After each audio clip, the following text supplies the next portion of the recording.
Hi all, thanks for tuning in. Today I wanted to do a quick video just describing the pros and cons of the Omega Speedmaster 3861. This specific model is a 2024 model and this is the sapphire sandwich variant. It has a sapphire crystal in the front as well as the sapphire crystal on the back with that beautiful display case back there. It's pretty hard to see. What I want to arrive at is this watch a good daily driver? So we're going to start with the pros of this watch, and the first topic I want to touch on is durability. Is this watch durable? Answer is absolutely yes. It can certainly survive the G-force of a rocket going 30,000 miles per hour into space. It can absolutely survive everyday use of hitting it or knocking it into things. This personal watch here is keeping absolute perfect time when it's worn. If you wear it day in and day out, it's literally perfect on the actual second. If I'm not wearing it and the watch is wound, depending on the position I store the watch, if I keep it like this or face down or face up, it can have some variance up to 2 seconds a day. And again, that's if I'm not wearing it for multiple days in a row. If I am wearing it, this watch is keeping perfect time. Watch is also anti-magnetic, up to 15,000 Gauss. It obviously never get magnetized, even if you take it into an MRI. You'll have no problem going through airport security or interacting with the daily magnetism throughout normal use from your cell phones and satellites and things like that. I do think this watch is very versatile. I think it looks sporty, yet with the bracelet here, it can pass off as slightly dressy. This bracelet here reminds me of basically a combination of the Rolex Jubilee and presidential style bracelet. It does look like a 3-link design, although it does have 5 links. And since this is the sapphire model, those inner small links there are actually polished, so they do play in the sunlight. I do think this watch, actually the new 3861 model, will fit a lot more wrists than the previous model due to the female end links. If you look at the watch here, the bracelet actually drapes straight down here, whereas the previous one had male end links, so it's kind of stick out further, making it a harder fit on smaller wrists. This watch is a 42 millimeter case size. Although it does wear closer to a 40 or 41 millimeter, the 42 millimeters is from this side here to this side. But as you can see, the case does stick out a little bit as sort of like a crown guard protector to protect the pushers as well as the crown here. So if you just factor in the bezel size, that's closer to a 40 millimeter. So I do think it fits a lot more wrists than the previous model did, which makes it even more versatile for more wrists. This watch does have a function of being a chronograph, which is a stopwatch. The running seconds dial is here on the left, whereas if I start the chronograph here, the center seconds starts moving. It is a very crisp actuation. And as you can see, since this is the sapphire model, you do have an applied Omega logo there, which is very nice to see, but you can only really see it once the chronograph is running. If I stop the chronograph and reset it, that center seconds hand is blocking that Omega logo, so you really can't see it unless you're looking from the side there. But basically, when that chronograph is running, once it makes a full 60-second pass here, then the minute counter here will start moving. Literally, right when it passes 60 seconds, it's a very crisp and quick jump to that first minute. This is a 30-minute register here. Once this minute hand goes around twice, that means an hour passed. Now this hour register will click over to 1 hour. So the chronograph is a stopwatch. How useful is it? I don't really know. You can time things, obviously, like parking or lunch break or whatnot, although I don't find myself really using it often, but I do think the dial looks pretty cool here.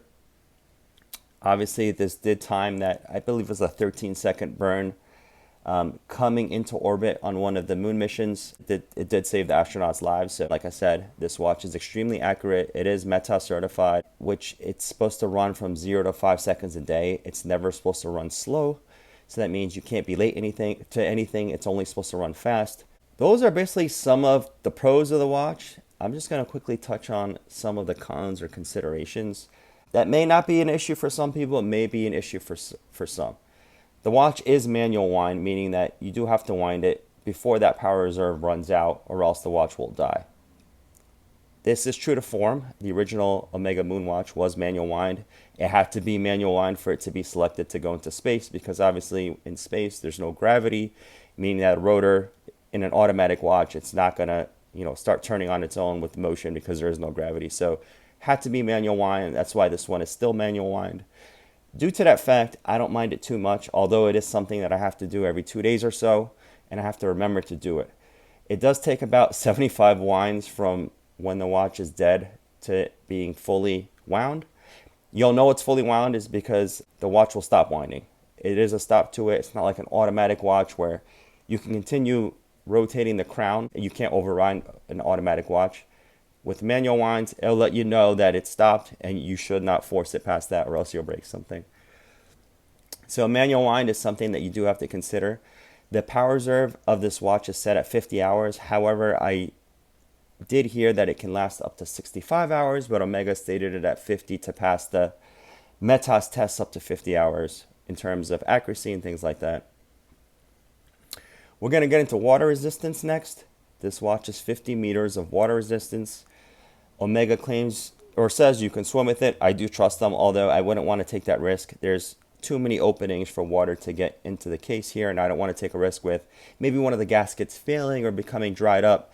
It's too much of a risk for me. I do have a dive watch that I can take, multiple dive watches that I can take swimming, so I would never take this watch swimming.